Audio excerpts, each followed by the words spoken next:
Washington Hilton hotel میں firing کے ملزم پر آج فرد جرم عائد کی جائے گی۔ شوٹر پر وفاقی اہلکار پر فائرنگ سمیت 2 الزامات عائد کیے گئے ہیں۔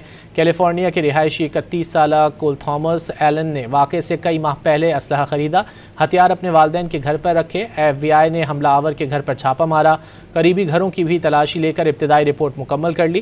صدر ٹرمپ نے ملزم کو مسیحیوں سے نفرت کرنے والا شخص قرار دے دیا۔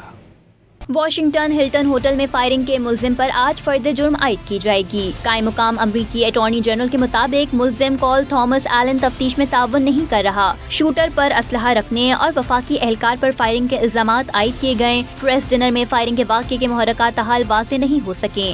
FBI کیلیفورنیا کے علاقے ٹورنس میں گرفتار ملزم کے گھر اور اطراف میں تحقیقات کر رہی ہے۔ امریکی میڈیا رپورٹس کے مطابق ایلن نے حملے سے پہلے اپنے اہل خانہ کو تقریباً 1000 الفاظ پر مشتمل ایک نوٹ بھیجا تھا، جس میں صدر ٹرمپ کو نام لیے بغیر غدار قرار دیا گیا تھا۔ صدر ٹرمپ نے فاکس نیوز سے گفتگو میں کہا کہ ملزم کو مسیحوں سے نفرت ہے۔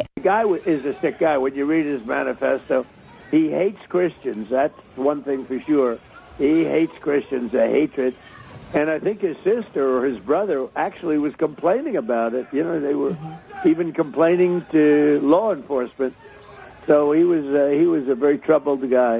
دوسری جانب امریکی سیکیورٹی نظام پر بھی سوالات اٹھ کھڑے ہوئے۔ CCTV فوٹیج میں دیکھا جا سکتا ہے کہ حملہ آور بڑی آسانی سے سیکیورٹی اہلکاروں کو چکمہ دے کر ہوٹل میں داخل ہوا۔ 31 سالہ ملزم کول تھامس ایلن کیلیفورنیا کا رہائشی تھا۔ ملزم کیلیفورنیا انسٹی ٹیوٹ آف ٹیکنالوجی کا گریجویٹ اور انجینئرنگ کی تعلیم حاصل کر رہا تھا۔